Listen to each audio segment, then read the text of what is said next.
And so we might have a slow recovery, but the bottom line is we will begin to have aircraft moving in and out of this airport at 11 o'clock. Okay, so 1, 2, 3. Has the flight recorder been recovered, the black box at all? I don't think we can say anything about what's in TSB's purview. You mentioned the airport opens 3 hours from now. There's a lot of helicopter traffic from the military, U.S. Park Police and all that. Will helicopters be flying right through here as well, beyond the recovery efforts? I don't know the answer to that. Jack, do you have anything to add? We don't have anything to add about that. Yes. This is for Secretary Duffy. Can you reassure Americans that the U.S. still has the safest airspace in the world? So the question is, can I guarantee the American flying public that the United States has the most safe and secure airspace in the world? And the answer to that is absolutely, yes, we do. We have early indicators of what happened here, and I will tell you with complete confidence, we have the safest airspace in the world. What's next?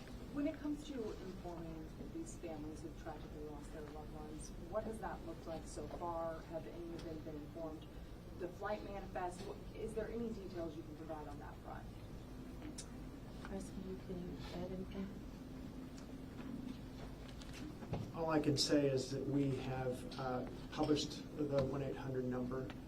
We have family assistance centers set up here in DCA. We do in Wichita as well. I'm not at liberty to give the number. We're making that use. We have over 100 team members that are either here or on their way.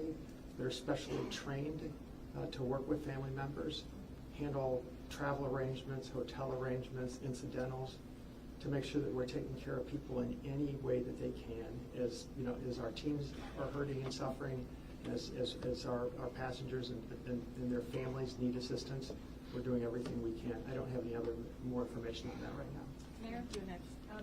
Chief Donnelly, can I ask you to describe the next phase of the investigation? How confident are you that you'll be able to recover all 67 of these bodies? And can you speak to some of the debris that's also being pulled out of the river? We understand there are some suitcases, some other things that have been pulled out from the river. And I would like to ask anyone here, perhaps the Transportation Secretary or Mr. Eisen, if we know anything about these victims, age ranges, nationalities, anything of that nature. So the next phase of this operation is going to be led by the NTSB. All of us are working together, though, to search the area and to find victims. I'm confident that we will do that, and that will take us a little bit of time, though, and may involve some more equipment. As far as the things being collected, I don't have personal knowledge. I know that we have been collecting debris that you would expect to see from a plane. Okay. Anything about the victims? So the question is about the victims. The NTSB is going to lead that portion of the contact with the victims. I believe American is going to be involved with that as well, and so will the FAA and the Department of Transportation. Secretary Duffy, we're going to take some questions over here. 1, 2, 3, 4. Okay. For Secretary Duffy, the flight path that the helicopter was on, is that a common flight path, and is it normal for helicopters to get clearance to cut across busy approach paths? So I don't know if you all could hear the question. It's a question about the flight path of the helicopter. I don't want to go into too much detail about the information we have from the FAA, but obviously it is not standard to have aircraft collide. I want to be clear on that. But prior to the collision, the flight paths that were being flown from the military and from American, that was not unusual for what happens in the DC airspace. And as this investigation moves forward, we will be able to provide more information to you about the details of that statement. I wanted to follow up on that question regarding the flight path, because you said it's standard. So can you speak to the conversations with air traffic control? Were there blind spots here? I don't know if it's standard. So the question is, were there blind spots with air traffic control? I don't want to make statements about that. I don't lead into that answer.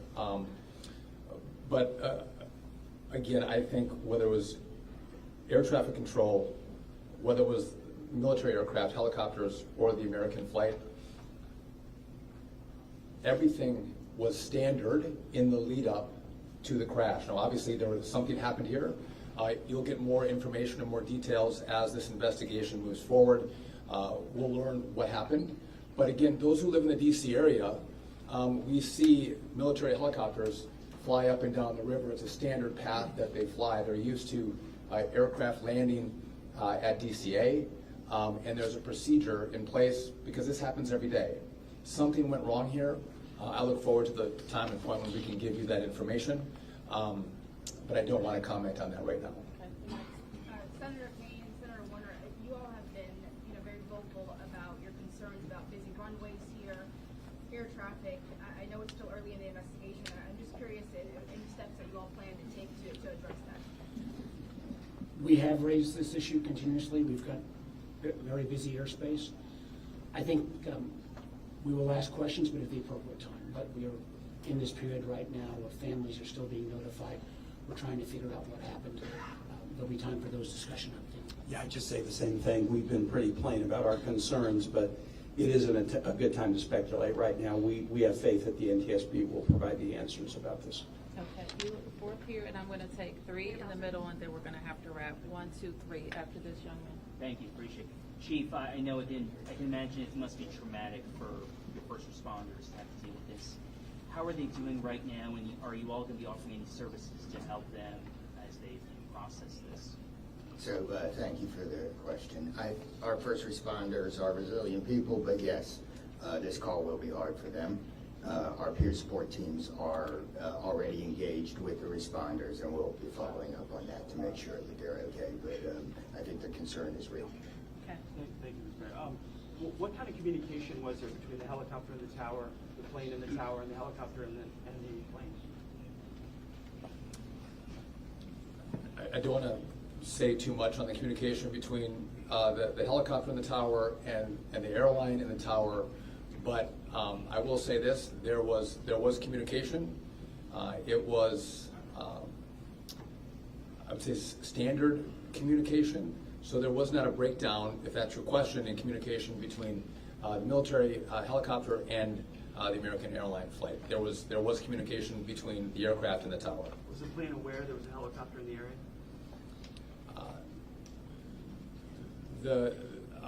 I would say the helicopter was aware that there was a plane in the area. You mentioned that. So the president, you said yesterday that you called into the briefing room. Has he returned to the briefing room since then? Have you spoken?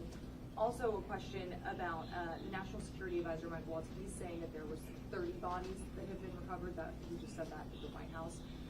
Curious, I know you're in this presser right now, so that's hard for you to update. But I do have the question on posed in the briefing room. I can get the body. First. So in terms of body recovery, we as we recover bodies, we have a process, and we're not counting any bodies until they're in the possession of the medical director. So there may be some fluctuating in numbers that other people would report, but our numbers from the medical examiner. So just in regard to the president in the briefing room, I've been with this team for the last hour plus as we've worked through the details of the information we wanted to give you. But it is my understanding that either this morning he was going to be in the Situation Room, or the Situation Room is obviously briefing the president. He has been kept in full appraisal of what is taking place. Okay, last two, you, and you, ma'am. First. You mentioned that the aircraft were on a standard flight pattern. Just curious, when the airport opens at 11 today, will planes be on that flight pattern again, or are they being directed to fly a different way to Williams? Josh, do you want to? Okay. Well, I mean, safety is paramount, and I don't have that information quite yet from the FAA, so I don't want to provide an information I don't want to provide an answer or inaccurate information on what routes will be flown out of DCA. Okay, last one. Two questions really quickly. What do you know about the experience and history of the pilots of both the American Airlines plane and the Army Blackhawk helicopter? And then for Secretary Duffy, last night the president had said that this could have been prevented and questioned why air traffic control didn't tell a helicopter what to do. Is that something that investigators have determined should have happened in this situation?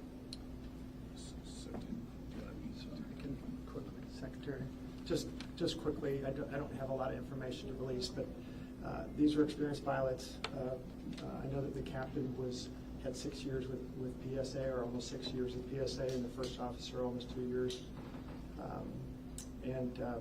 Again, standard approach, and that's about all I can say. Thank you. In regard to the military, I don't have information in regard to the experience of the military pilots. I would just note that this was classified as a training mission.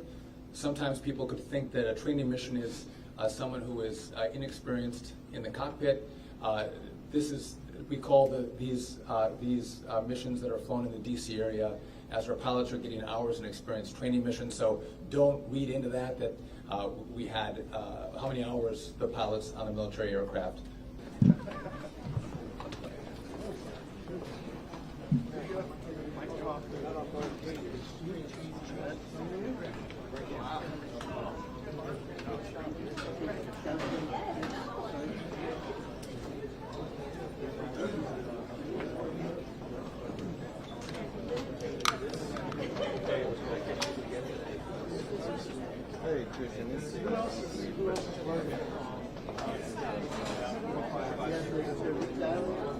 Are we dialing? You?